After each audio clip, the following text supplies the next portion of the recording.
अस्सलाम वालेकुम नाज़रीन इकराम, रोशनी लाइट चैनल की तरफ से आप सबको खुशामदीद। नाज़रीन इकराम, मेरी आज की वीडियो कुरैश उस्मान के बारे में है और आज की इस वीडियो में कुरैश उस्मान के एपिसोड 184 पर तबसरे के साथ साथ आने वाले किस्त के वाक़यात पर भी बात होगी। लेकिन इसके साथ साथ एक बड़ी खबर और हान गाजी पर बनने वाली ड्रामा सीरीज के हवाले से मैं आप लोगों से शेयर करना चाहूँगी, क्योंकि ये बात तो हम सब के लिए दिलचस्पी की वजह है कि हान गाजी पर बनने वाले ड्रामा सीरीज का मेन हीरो कौन होगा। सबसे पहले अगर किस्त 184 की बात करें तो मेरा ख्याल है कि महमद बुज़दैक कई प्रोजेक्ट्स में मसरूफ हैं, इसलिए कुरैश उस्मान को ज्यादा वक्त नहीं दे पा रहे। इन्हें शायद याद नहीं कि जिस उस्मानी सल्तनत का ऐलान सीजन 5 में हो चुका था वो पूरी एक रियासत थी, लेकिन एक कमांडर उलगान ने आकर उस्मान बे को उनकी रियासत से ही महरूम कर दिया। और वो सरदार जो उस्मान बे के साथ पिछले कई सीजन में वफादारी का हल्फ ले चुके थे वो भी नजर नहीं आते। तो अब सूरत हाल ये है कि उस्मान बे के इत्तेहादी गायब हैं, उनका खुफिया कबीला भी तबाह हो चुका है और वो यनी शहर और दूसरे कलों को मुकम्मल तौर पर भूलकर अपने कबीले की बका की जंग लड़ रहे हैं। और इनके मुकाबले में बाज़ंतीनियों और मगोलों का तारीखी इत्तेहाद है जो कि उन्होंने तुर्कों के खिलाफ कर रखा है। और इस सिनेरियो को बहुत से लोग नापसंद कर रहे हैं, मगर इसके बावजूद नाज़रीन इकराम मुझे ये कहने दें कि ये सीरीज दिरुल शार्तरुल के बाद एक ग्लोबल फिनोमिना बन चुकी है और कई रिकॉर्ड तोड़ चुकी है। और पिछले कई सीजन से ये सीरीज अपनी एवरेज रेटिंग 7 को कायम रखे हुए है। इस ड्रामे की कास्ट, इनकी एक्टिंग और आपस में इनकी केमिस्ट्री बहुत अच्छी है। वो अलग बात है कि कहानी के मामले में इस सीरीज में महमद बुज़दैक हमारे साथ टर्किश आइसक्रीम वाला खेल खेल रहे हैं कि जब भी हमें लगता है कि हलीमा का राज खुल गया है या खुलने वाला है तो टर्किश आइसक्रीम की तरह वो सिनेरियो हमारे हाथों से निकल जाता है। जैसा कि अब की बार इस किस्त में फिर से बाला सोफिया के हाथों में है और अगली किस्त में निकल जाएगी, जबकि पिछली किस्त में सोफिया बाला के हाथ में थी और अगली किस्त में निकल गई। जबकि कबीला तबाह हो गया है और उस्मान बे के पास फातिमा के मामले में सिर्फ 2 दिन की मोहलत है। इसके बाद अब उलुगान की तरफ आए तो वो सिर्फ 1-2 किस्तों का मेहमान है। मैंने आप लोगों को अपनी पिछली वीडियो में बता दिया था कि उलुगान के बारे में खबर ये है कि वो किस्त 185 तक रहेगा और यही वजह है कि अगली किस्त में इसका खात्मा हो जाएगा। लेकिन एक बात है कि ना तो दिरुलिश का आलिंजक, ना ही कुरैश उस्मान में बाल गाय, ना ही नोयान, ना गेहातो और ना ही इस्महान वगैरह का उस्मान बे के कबीले में इतना वक्त गुजरा जितना उलुगान ने स्पेंड किया।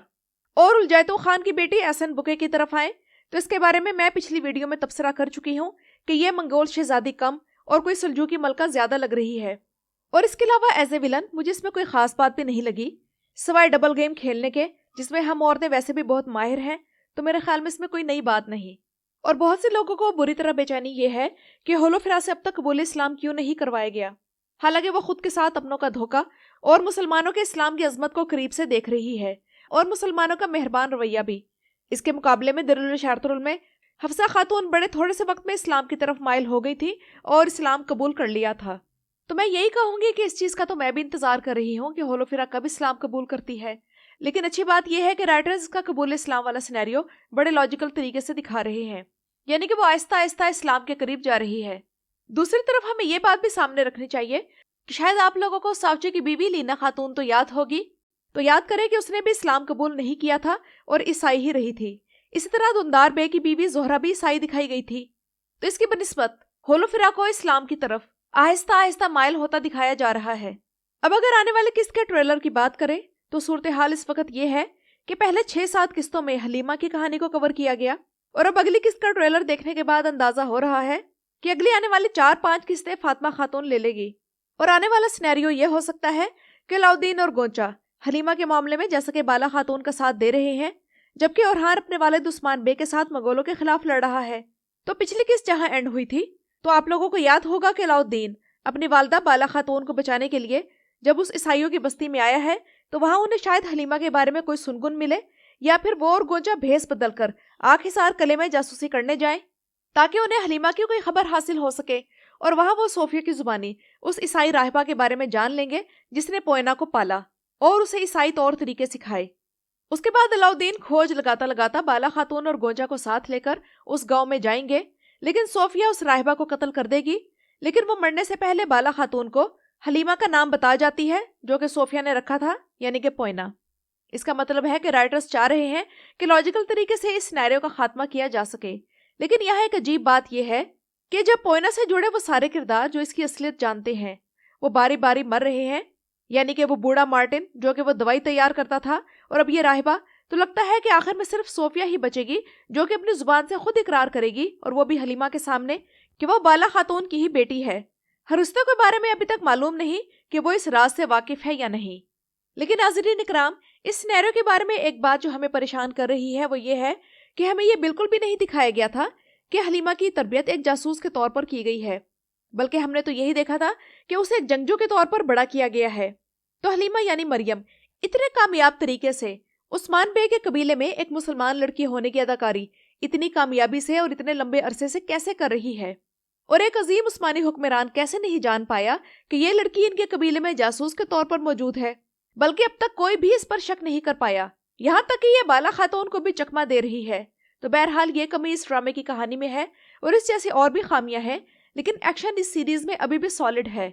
اور اب آتے ہیں ناظرین اکرام اس خبر کی طرف جو کہ اورہان سیریز کے بارے میں ہے کہ ایک ٹرکی اداکار جس کا نام کیوانچ تاتلوگ ہے، تو انہوں نے بوزدیگ فلم کے سیٹس کا وزٹ کیا ہے، اور ان کے وہاں جانے کے بعد یہ افواہ پھیلنا شروع ہو گئی کہ محمد بوزدیگ نے اس اداکار کو اورہان غازی پر بننے والی سیریز میں مین رول کی آفر کی ہے، اور اس نے یہ آفر قبول کر لی ہے۔ لیکن ناظرین اکرام، اس خبر میں یہ بات جھوٹ ہے کہ محمد بوزدیگ نے اس اداکار کو آفر کی تھی، کیونکہ محمد بوزدیگ نے پچھلے سال جس اداکار کو اورہان بے کا رول آفر کیا تھا اور پھر اس نے اس کا کیا جواب دیا، تو اس سے متعلق ساری تفصیلات میری اس ویڈیو میں موجود ہیں۔ اور جہاں تک بات رہی کیوانچ تاتلوگ کی، تو میں آپ لوگوں کو انفارم کر دوں کہ یہ ایک نارمل وزٹ تھا، اور ایسی کوئی خبر سامنے نہیں آئی کہ وہ اورہان غازی کا کردار پلے کرے گا۔ لیکن اگر مستقبل میں اسے اورہان کا رول آفر ہوتا ہے تو بے شک میں ایمرے بے کی فین ہوں، لیکن میں چاہوں گی کہ کیوانچ اورہان بے کا رول پلے کریں، اور اس کی سب سے بڑی وجہ یہ ہے کہ ایسا اورہان اس سیریز کے لیے چاہیے جس کی عمر 45 کے آس پاس ہو، کیونکہ عثمان بے کی وفات کے بعد اورہان بے اتنے ہی سال کے تھے۔ اس کردار کے لیے ایک میچور اداکار چاہیے، اور دوسری بات یہ کہ اگر ایمرے بے کو لیا گیا تو کرلش عثمان کی باقی کاسٹ بھی اس کے ساتھ ہی آئے گی، یعنی کہ یہی والی ہولوفرا، یہی علاؤدین اور یہی گونجا۔ تو یہ چیز ٹھیک نہیں ہوگی، کیونکہ نئے کاسٹ، نئے سیٹس اور نئے اداکاروں کے ساتھ بالکل نئی سیریز ہونی چاہیے، اور مجھے یقین ہے کہ محمد بوزدیگ بھی ایسا ہی کریں گے۔